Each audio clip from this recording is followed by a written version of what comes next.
Whole lot going on at Giga iWest. Yes, it is that time of the week. We have got iWest news in the iSouth. I don't know. The iNorth is where Mark is. I should let you know that we are joined by Mark from the Tesla Life, a fantastic show every Wednesday at 4 p.m. Pacific, 7 p.m. Eastern, where they talk about all kinds of crazy things. Him, Patrick, Casey, it is a hoot. Join them, won't you? In the meantime, I'm Brian. Welcome to Future Oza. I have a question for you, but a question for the audience as well. Is it time for us to scale back coverage to maybe every 2 weeks?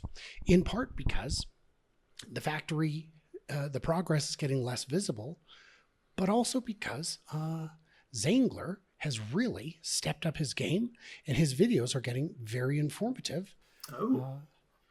He's provides narration now on every video, and I'm telling you, every video the narration gets better.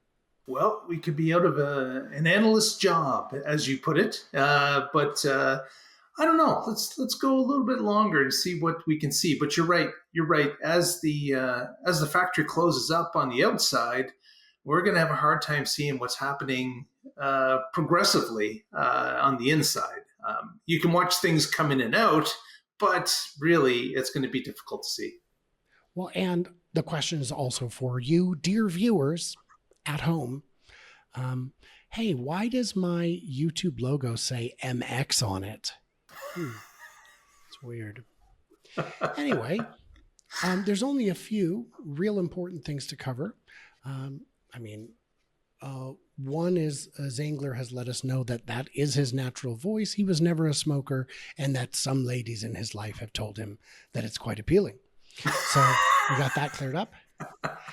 And I get it. If you're watching Zangler, I get it. People complained in the early days about my voice. Couldn't you hire a better voiceover actor? And now I get people saying, you should do voices for cartoons. But mostly what I get is people saying, you should do voices for cartoons instead of this. So I don't. Come on. So what we've got this week that's interesting, you can see the steel is going, not the steel, the concrete has been poured. You can see around the windows or around the openings, the, what do you call it? The bumpers, the loading bumpers things. Yep, for the trailers. Yep. Mm-hmm, are being installed. Boy, there's a word for it, and I'm sure it's all over his video. And then, there's a good shot of it. There you go. So there you go. This is what they need to do.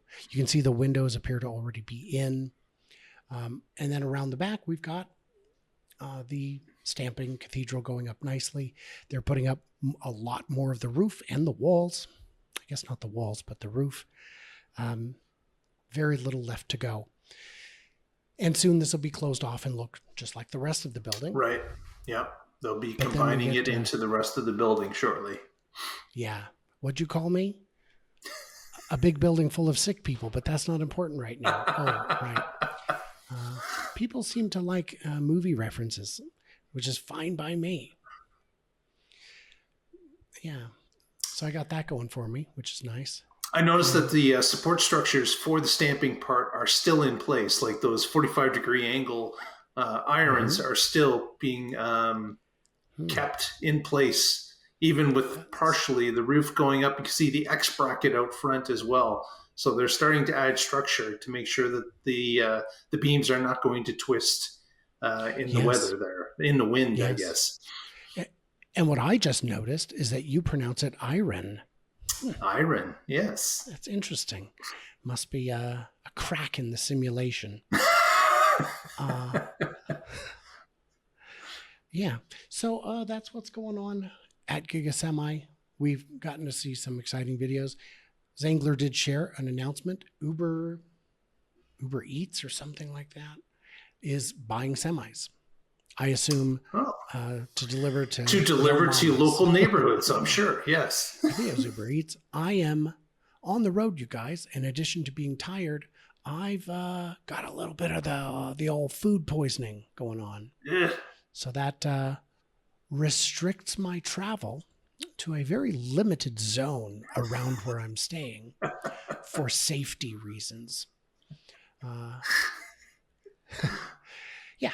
So that's what's going on there. Should we get into the questions? Oh, let's get into the questions for I sure. feel like we should. I feel like we would be doing a disservice to the community if we didn't show them. Oh, that's right. We have to do that.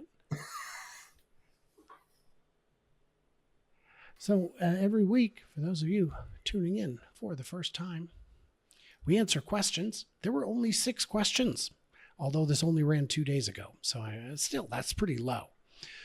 I like the handle on hand image in the app idea. Remember, someone had asked, well, how do we tell people to open? You've got to push and then pull, and Yep. that clown from England still can't figure it out because he tries to use the wrong hand on purpose to be funny. Yep. Thanks, guys, for another fun show. The main question seems to be around battery supply each year for the Semi. Any guesses for 2025, 6, and 7?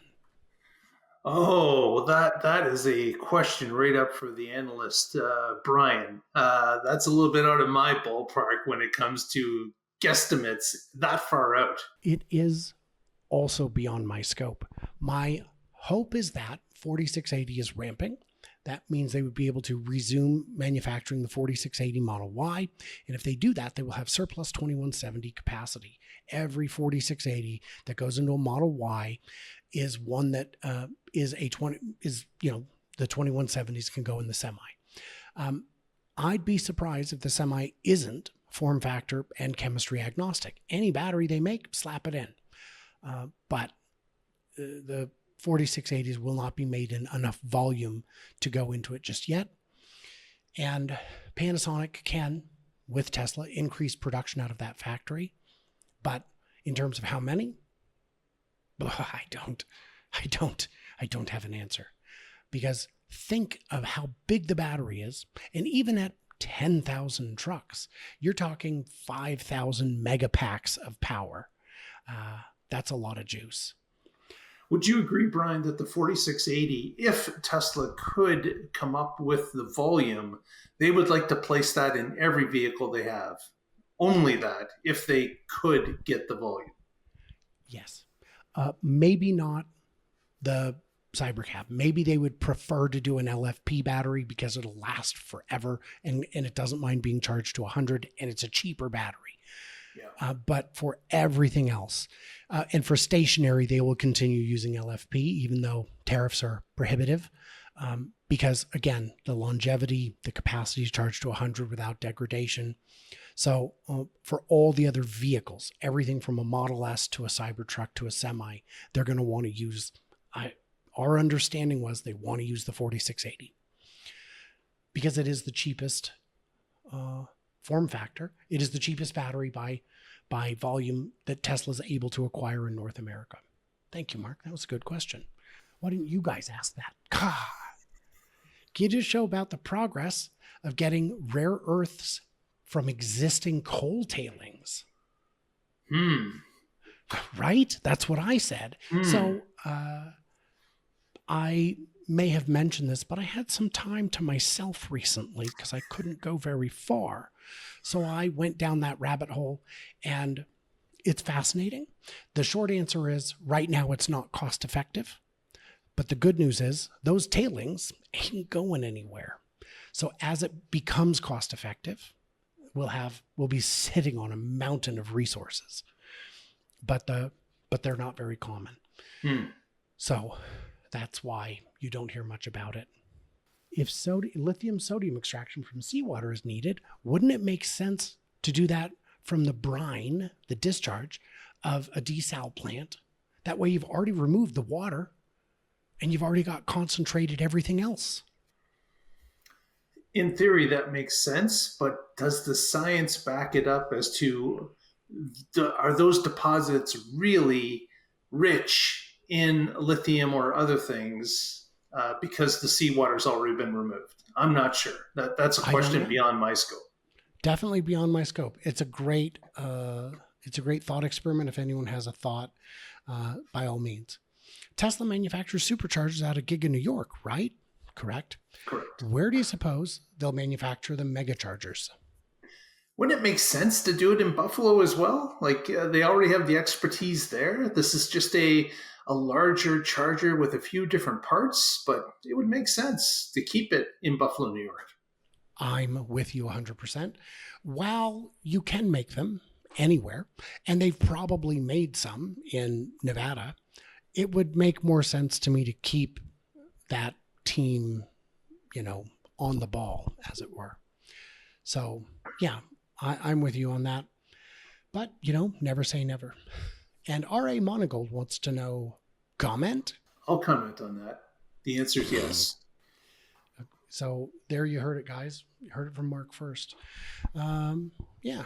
So that's all fun and games, guys. What did we miss? What did we misunderstand? What did I miss? Other than a good night's sleep, because I have to get up every few hours just in case. So guys, leave a comment. Preferably not about that. Nobody wants to see that, really. Nobody. That we should just let go. I did find a tarantula in a market, in a weird food market. And I was like, oh, and I pulled out my phone. She goes, oh, hey, check this out. Tap, tap, tap. No photos. I should have asked how much for a photo, because that's the real question. Okay, did you just see the tarantula wandering around on its own, or did you see this was a booth that's filled with dried insects for eating? Oh, okay. Baskets of various insects, and of course, a handful of tarantulas. That's not where you got your food poisoning from, was it? No, because I didn't do it. And you know what they say? More than a handful of tarantulas is a waste. So, guys, in the comments, leave it, subscribe, pretty please. That's all I ask of you, in addition to liking and commenting and becoming a patron and heading over to Mark's channel, is just subscribe. There's a long list of stuff. It's like at this Airbnb, the list of like instructions and rules. I showed it to my buddy. I said, it started with like none and then one, and every time some jackwagon is like, should I stab the dryer? No. Okay, we'll put it on the list, I guess. Put it on the list. Add another one. What did we miss? What did we misunderstand? Leave it. Stay tuned, stay juicy, and I cannot wait to hear from you clever robots, perhaps in a week or two when I'm back and harassing Mark, Casey, and Patrick in the live chat on the Tesla Life.